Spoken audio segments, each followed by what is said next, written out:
Hey, thanks for dropping in. Today on Dinner by Dad, we're going to make a dish that I thought every Filipino already knew.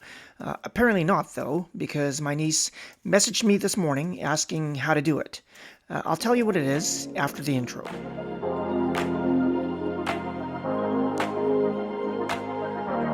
Okay, so what we're making is Filipino torta.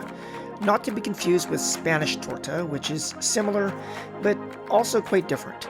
Filipino torta is basically a meat and vegetable omelet, or patty, and it looks like this. This is a torta I made for my food blog a couple of years ago. The sauce drizzled over it is maple and Thai chili, which unfortunately I won't be making it today because I'm almost out of maple syrup. Sorry. Even though torta is a simple dish, it involves a lot of tiny steps. So I'm going to do this video a little different and just go through the ingredients and steps as we get to them. First, we got to fry some potato.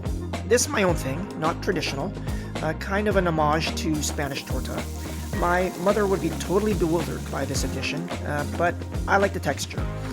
This is a waxy potato that's been peeled and diced small, then rinsed in cold water to remove some of the surface starch. I'll let it fry until cooked and golden brown. By the way, if you're wondering what type of fat I'm using, that's bacon grease.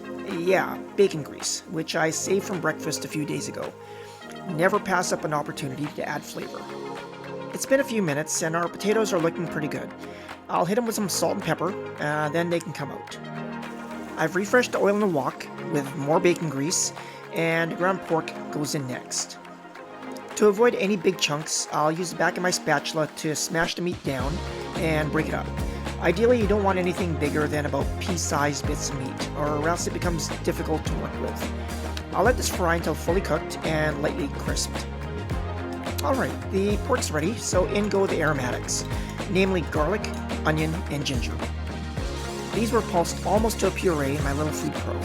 We don't want any big old hunks of garlic in our torta. This is a good time to add some seasoning. Then I'll let this fry for about 2 minutes or until fragrant, keeping an eye out to make sure nothing burns, of course, because this is on pretty high heat. Now we go in with some carrot and celery. Jicama would be great too, except it's been ages since I've seen jicama at the supermarket, which is too bad. Like the aromatics, these were also worked in Food Pro, except I didn't pulse them as small. It's nice to see bits of vegetable in the finished torta. So something like this. The veg will only take a minute. It's smelling great. Time for the potatoes to go back in. And I'll also add some frozen sweet peas. And finally, a bit of diced red pepper. I didn't do these in Food Pro because I didn't want them to turn into mush. Instead, I diced them by hand, nice and small. They'll add flavor and a bright pop of color. I'll season one last time, then turn the heat off and let this cool to at least room temperature.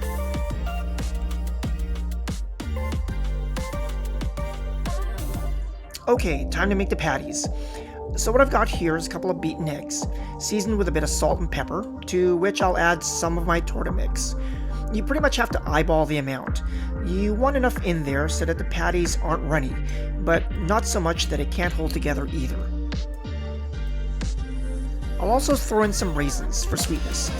This is optional, my wife and daughter don't like them. And that looks about right. Back to the stove we go. I've got some nice hot oil in my non-stick pan, just veg oil this time, not bacon fat, and I'll add a scoopful of the torta, then do my best to coax the thing into a somewhat circular shape.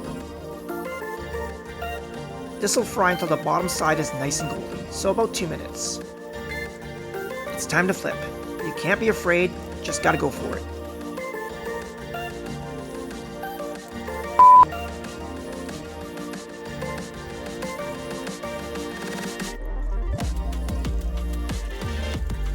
Much better. This is frying up very nicely. I love the crispy edges and how you can see all the different ingredients inside. I'm going to finish frying this one up, then cook the rest. I'll see you again once they're all done. And here we go. Filipino torta. A simple, humble, slightly work-intensive dish that's not about to win any beauty contests, but it is really tasty, especially when covered with a nice sauce. I prefer sweet chili. My mother-in-law likes plum. In the Philippines, we used to use banana ketchup, which is both unique and delicious. And that's it. Time for the flyby.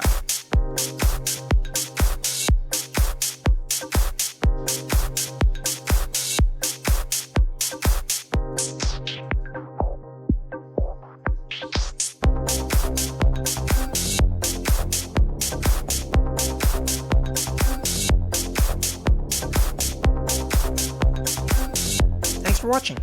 If you like this video, please remember to like, subscribe, comment, and share. And I gotta send this link to my niece, so I'll see you all next week.